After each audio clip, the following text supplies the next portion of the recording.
Thank you so much, everyone, for still staying with us. We are moving on to another conversation entirely, and that's talking about federal government's decision to regulate the social media. Definitely, it has generated reactions and counter reactions. Oh, what will happen to the social media? Are you trying to gag our freedom? And there have been so much reactions.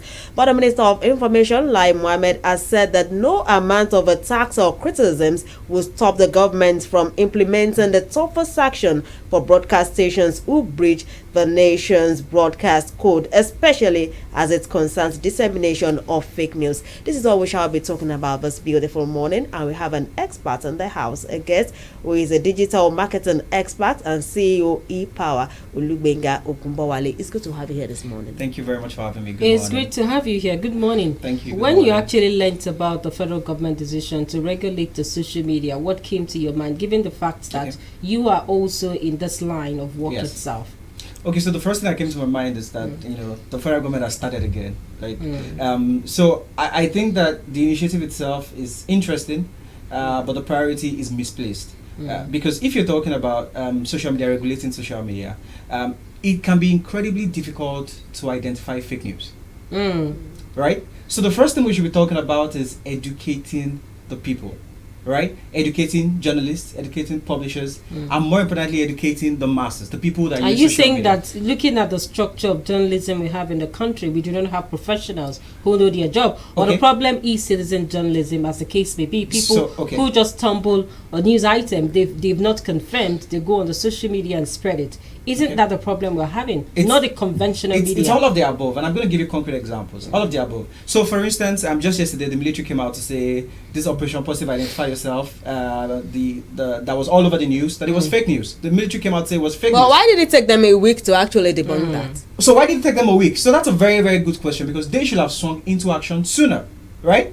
But they came out, they said it's fake news, it's not on our website, it's not, and that's what they're saying, right? That is fake news. So that is coming from the military, right? So you would understand that sometimes, and this also happened in the case of, you remember the vice president, where some people came out, to say different things, that he took money from FIRS, to fund an election campaign, and the vice president essentially sued those people, and some news organizations, media outfits, put out an apology saying, oh, we're so sorry, and all of that. Now, if reputable media organizations missed the mark, if they could not recognize fake news, how do you think that my grandma or someone who is over 50, or even a young person who is just going to social media, what happens to fact check here? Thank you very much. So where fact checking comes in is that these are people, they are like guardians who work with news agencies, media houses, and platforms like Facebook, Twitter, to monitor social media, so that when they see these inflammatory comments or posts trending,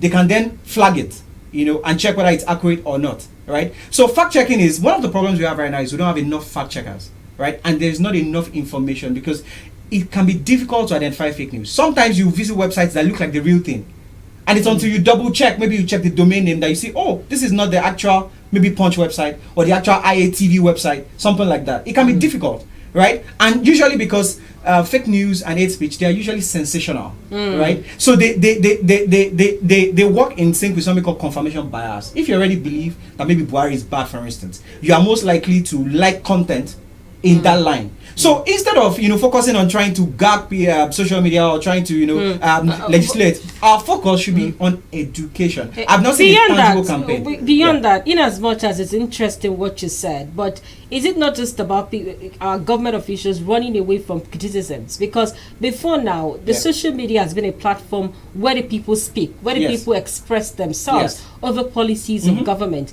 Is it not a way trying to shut the people off? In terms of actually getting what they really want in terms of policies of government here? So, I'm going to have to agree with you, because that's what it looks like on paper. And I'm going to back it up with facts. So, we've had journalists in different states, I don't want to mention names, where they've said things on social media, and then the next thing is they're arrested, right? Some of them are still in jail. So, with a government that has a very questionable human rights record, coming out to say, oh, we're going to regulate social media, you don't expect people to keep quiet, because you really cannot trust the intent of the government. That is the problem here. It's a trust issue. Right? If we have a government that actually, obeys court orders, follows the rule of law to the letter, and they say they want to regulate social media, we would be willing to listen and have this conversation. But not a government that has issues with actually obeying the laws, following the laws, and then you're saying you're going to regulate social media. So this is the problem right here. That is the problem right here. The government, first of all, needs to look itself in the mirror. Over time, I keep wondering, do we have specialists? Because I know we have courses like rumor management. Yes. We have so many courses that deals with this particular issue. Is it that we don't have specialists that can manage this anymore, or it has gone beyond what the federal government can handle? So yeah, well, we do have specialists, but I would like to use the example of the EU, for instance. So how was the EU curbing fake news and hate speech? So the EU in 2016, they enacted a code of conduct, and one of the things that they did, which is very different, is that they made it optional. They made it opt-in. And then they called all the major social media powerhouses, YouTube, Facebook, Twitter, all of them. And they said, oh, this is our code of conduct. We understand that fake news, hate speech is a big problem. And this is how we think that this should be done. And then they made it opt-in. That was very smart, because the social media giants knew that if they did not opt-in, EU might be forced to legislate. Right? So it made sense.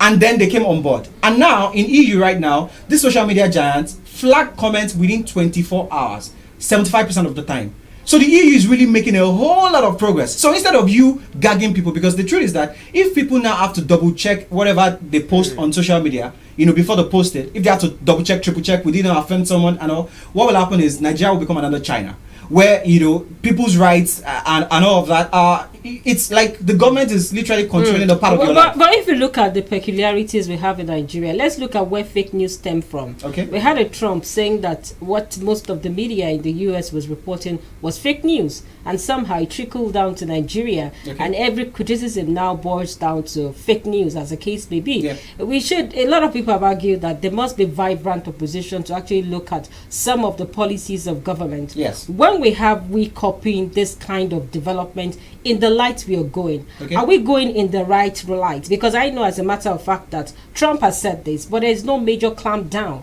on any broadcast station, as the case may be. He just aired his view. But the way Nigeria is taking it, do you think we are on the right path? So with this development, I don't think we're on the right path. First of all, I think that in order to tackle fake news and hate speech, you really look at the source. Right? Now, one of the biggest sources of fake news actually is politicians and politics. Right? So this, which is why the opposition, for instance, I mean, I read a statement by the PDP saying that, of course, this is an attempt to shift from more pressing issues. This is why the opposition would come out, because if I cannot say my mind, right, and freely, that there's a problem there. Now, of course, are we saying that people should say whatever it is that they like? No.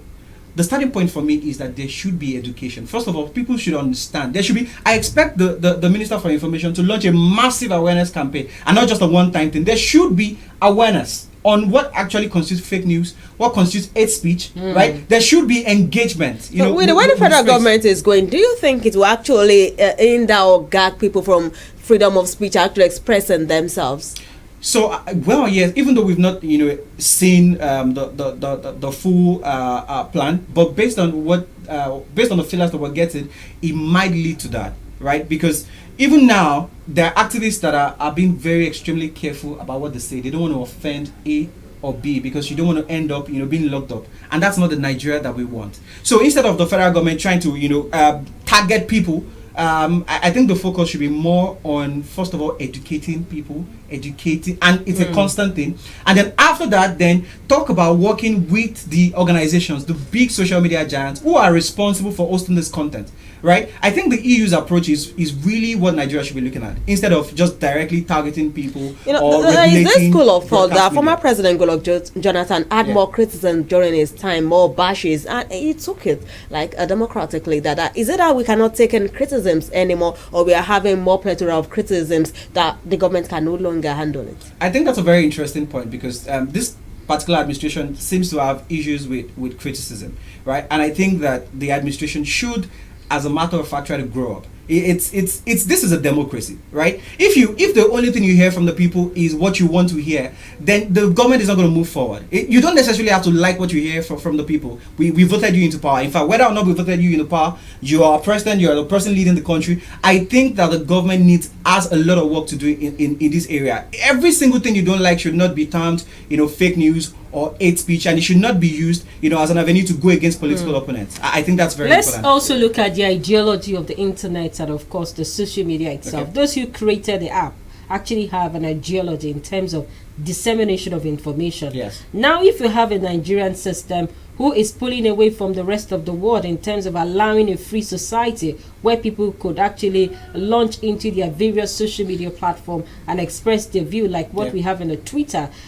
how do we now move forward as a nation? Because it appears that every good thing, we try as much as possible to try to trickle it down to kind of model it to favor us in our own part of the country itself. If we're pulling out, because that is what it looks like now, and saying that we want to remodel our social media to favor some certain people in the country, like some people have argued, where do we go in the next few years? So I think that where we're headed is not good. It's not good territory. It's not good territory, because essentially what's going to happen is that there is going to be a lot of political persecution. Yes, because the truth is, who interprets what makes fake news fake news?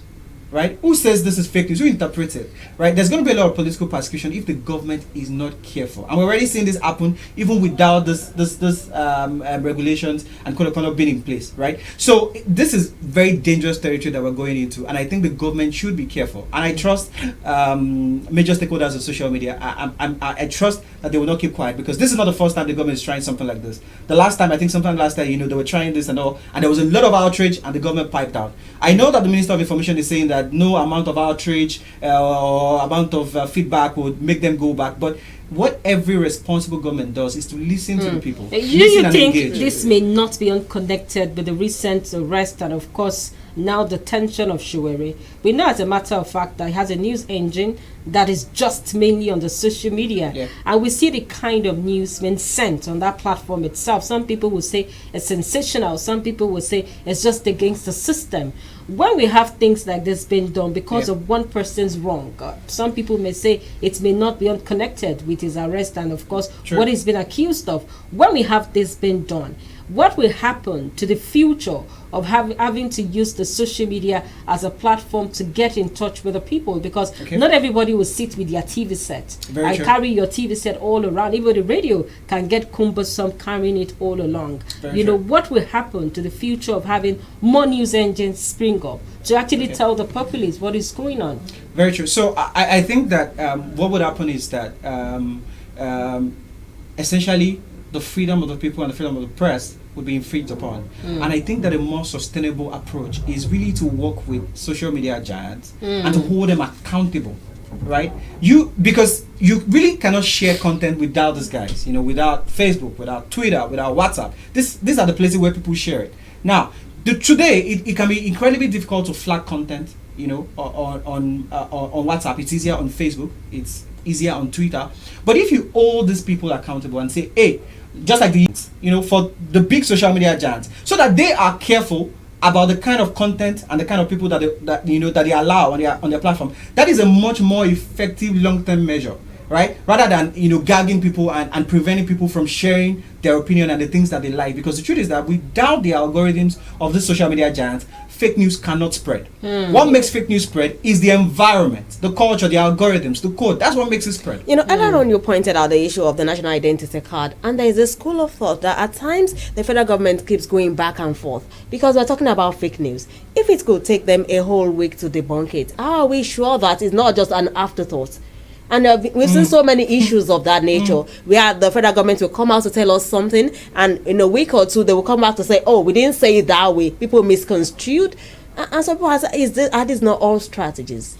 Oh, yeah, well, yes. So that's a very interesting point out there, because why did it take the military so long, to come out? So that's a very interesting strategy, but very interesting point. But I also think that one of the things that we need to look at is, first of all, we need more fact checkers, right? Today, even Facebook right now has less than 1,000 fact checkers in Africa. That number is very incredibly small. We need more fact checkers. We need more education, right? And I think that this would help us to understand things, because the truth is it can be incredibly hard to flag fake news. But when you understand, when you know what to look out for, even people would now be more conscious about it. And I also agree with you that news agencies and organizations have to do better. You have to get in front of fake news. So don't wait for it to get too long, because for every single minute that you allow fake news to spread, it just spreads like wildfire. But you talked about the issue of education. If you Yes. could refresh your memory, you could remember the days of late Dora Queenie. There was a rebranding platform. Yes. Like Good Nigeria, Good People. Yes, Good People, And Good of Nation. course, exactly, like it went across the whole states of the Federation. Yes. And so much money was actually earmarked for that project itself. The question you want to ask yourself is that what happened to rebranding? Where our minds were branded? Where our perspective in the nation rebranded itself? Or isn't not a good strategy enough for Nigerians? Nigerians wanted more in terms of actually changing our orientation itself. Okay, so thank you for mentioning the Good People, Great Nation project. I remember that project, and to a large extent, I think it was successful. Even though, just like you pointed out, over the long term, will you keep rebranding people? It's really about a mindset shift, right? And I think that for social media, for instance, we should have more education, right? Using the broadcast platforms, using town hall meetings. I agree that this is a serious issue, right? So the first thing is to first engage people, enough education about this, right? And imagine for instance, if the federal government mandates all media houses, to have some form of jingle or some form of educational program around combating fake news, or what's happening to NOA? What would the NOA be doing? Right. So I mean, what's your responsibility? What's their responsibility, right? Yeah. I mean, we're not seeing these innovative campaigns. At least Dora really tried something, right? At least she tried something. She brought out a major campaign. So the question I have for Minister for Information is, what exactly is your plan? Are you going to just keep saying, oh, we're going to regulate? When you're trying to put out a fire, it shows that you are a reactive government. What we need in Nigeria is a proactive government. If you're always in the business of firefighting, there's a problem. There's a problem. Now that you mentioned the issue of Minister of Information, what are the implications of the social media regulation? So I think the first implication is that, like I said earlier, there could be political persecution. The second implication is that individuals are going to be afraid of sharing their thoughts, and so eventually now the quality of conversations you have, watered down, right? That's another implication. And then the third implication is that the government may tend towards a dictatorship, which is what we don't want to happen.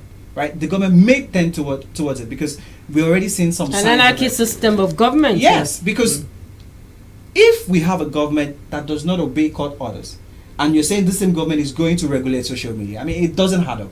It doesn't add up.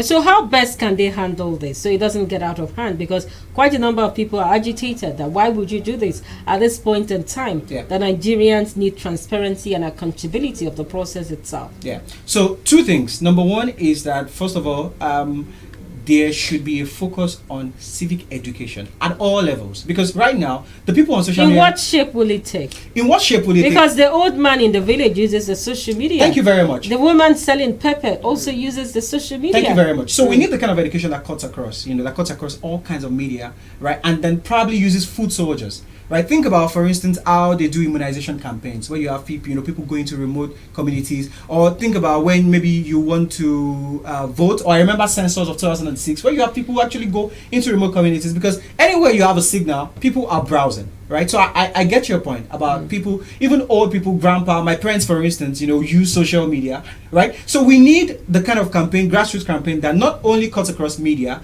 but where you have people. And unemployment is a serious problem in this country. So imagine mobilizing a grassroots campaign that will mobilize youth to go into communities to educate people. You're generating employment.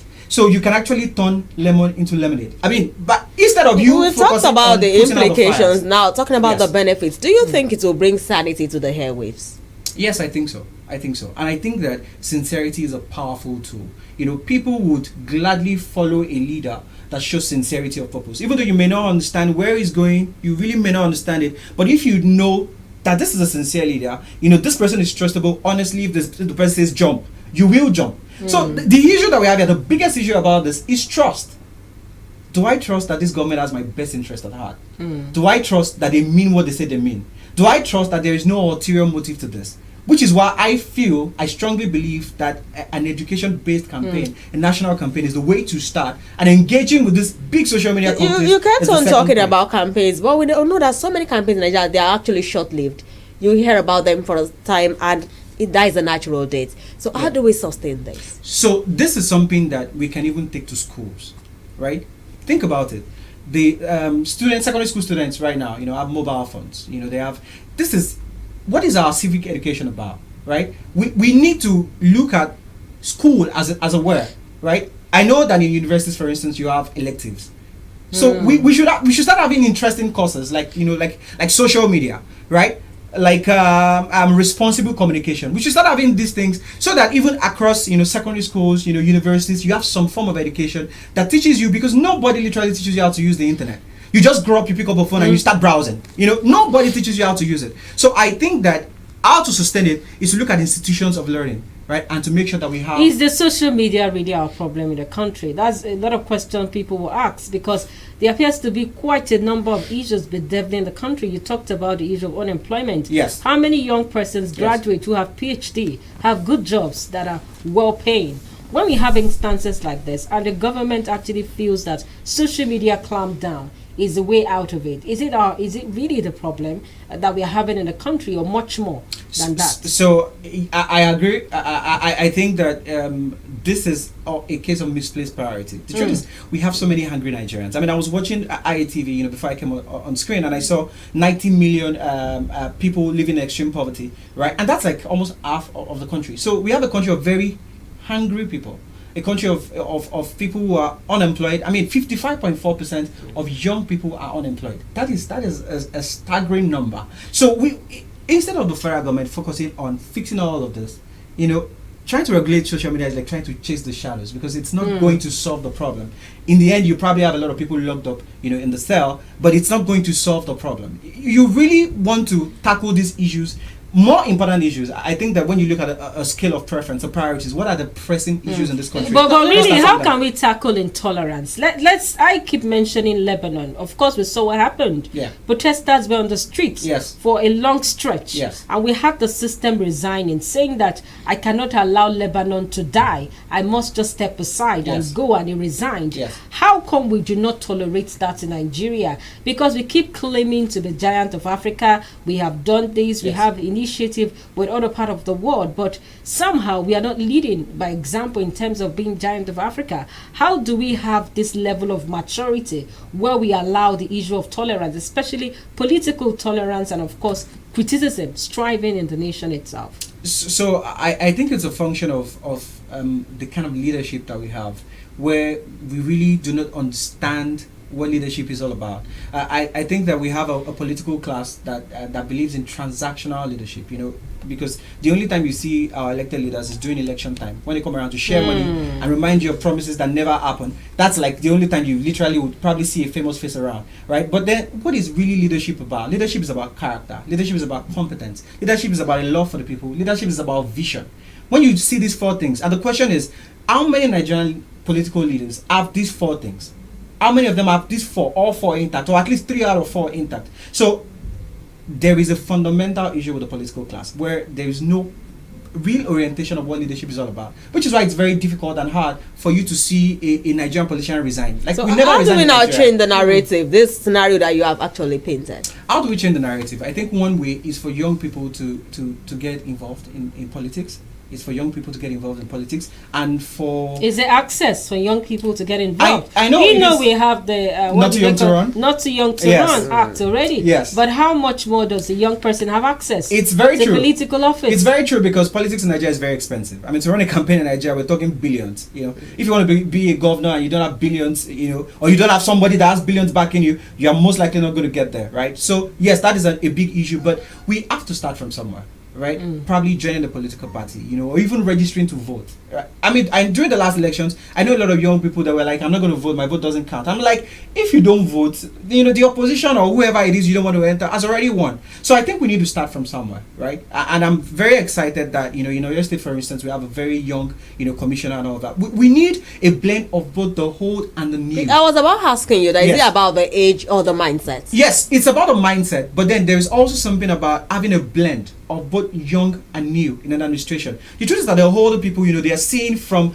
their experience, the vast experience. The young people are seeing things with a high of disruption, because younger people are they are digital natives. They grew up with technology, right? So they understand technology. They understand where the world is going. Older people have history on their side. Right, they have history on the side. So when you put the blend together, the blend of the energy and the creativity of the young with the experience of the whole, then you have a system that can work. So I am not saying that it's about young people taking over and all, because essentially being young does not mean you're going to deliver. That's not the criteria. You know what came to my mind? Yes, so many countries are busy talking about development issues, sustainable development goals, and what they can do to benefit their land. And here we are in Nigeria battling with politicking and fake news. So I keep wondering, how do we actually strike a balance?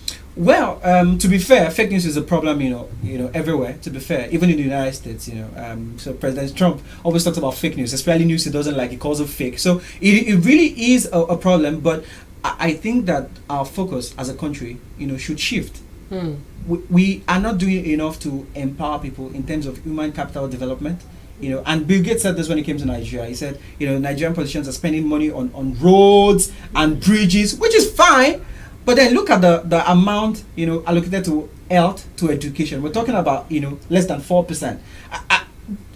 It seems that we are focused on the wrong things, the wrong indices. You see, in the way to lift people out of poverty is mindset.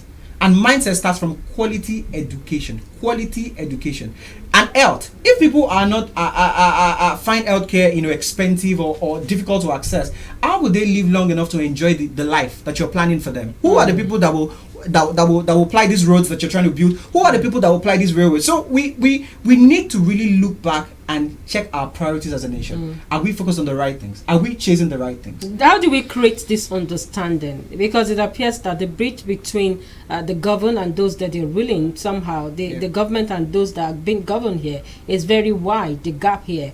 How do we bridge this gap and create this kind of understanding between the government and the people? Okay, so one way is for continued dialogue.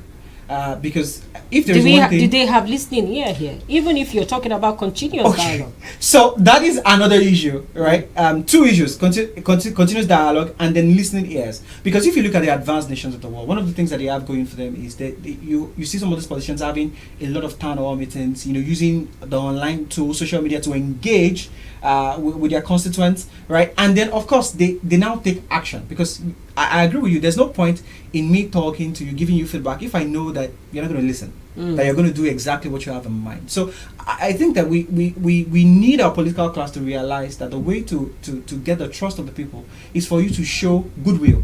It's for you to show willingness to act on feedback. It's for you to show willingness to act on really what the people want. Because I'm not going to keep talking if I know that, when I talk, nothing happens. And that's one of the issues that we have in this country, where you really literally have to shout to be heard.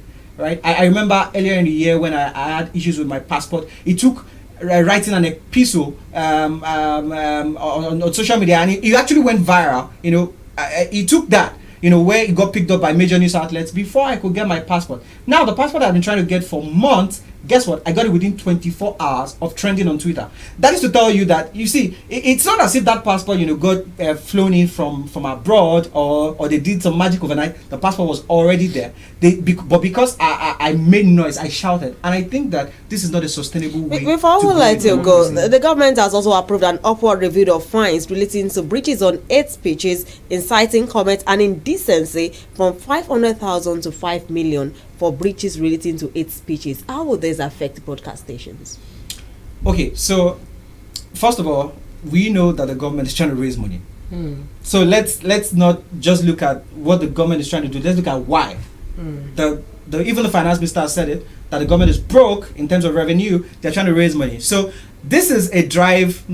Well, yes, to curb hate speech, but also to raise money. 500,000 to 5 million. Yes, the government is trying to raise money. I mean, that's what they are trying to aggressively raise money. So I think that this review is probably a little too much, but I also think that the advantage of this is that broadcast houses now would be much more responsible into what they share. That's the advantage. But the flip side of it is it could put an unnecessary burden on smaller broadcast houses. Okay, so what are your parting shot here in terms of some of the difficulties the government might be experiencing in implementing the new strategy of actually regulating the social media? So my parting shot would be, number one, the government should focus on the right priorities. The government should focus more on education and engaging this big social media platforms, right? And then what are the difficulties they may experience in terms of actually regulating the social media here? The difficulties they may experience. So first of all, pushback from the people. pushback from the people, also pushback from the media houses, and then maybe some form of pushback also from the social media giants, because these are institutions that deal with other governments, EU, the US government, different continents. And so they have like an expected idea of how a government should function. But this is Africa, the way we do our things are different. So they're definitely going to encounter a lot of pushbacks, from there across the. How sustainable will these pushbacks be at the end of the day? When they experience all of this coming back to them, will they learn any lesson? No, I believe so. I believe that they will. I believe that they will learn lessons. I believe so. And for me, as a citizen of Nigeria, what I just look forward to is a much more open, much more transparent government, much more sincere government. We want Nigeria to work. So nobody is interested in Nigeria failing. Even the opposition parties that that make that say all kinds of things about the government, they.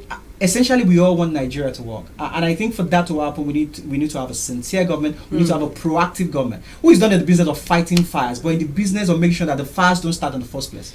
We must say thank you so much to Lugbenga Ogunbowale. Thank you. We've been speaking on FG decision to regulate social media, and of course, he's a digital marketing expert and COE Power. Thank you so much for being here. It's good to have you. And of course, we've discussed rigorously on this very development. We hope that as a matter of fact and urgency that the government will look at some of the strategies and of course recommendations that will make the relationship between the people and the government really work cordially. From here, we just have to wrap it up this morning on AM Cafe. My name is Bolabo. School. And so tomorrow, I am Anu Akomolafe. Have a very productive day and stay safe.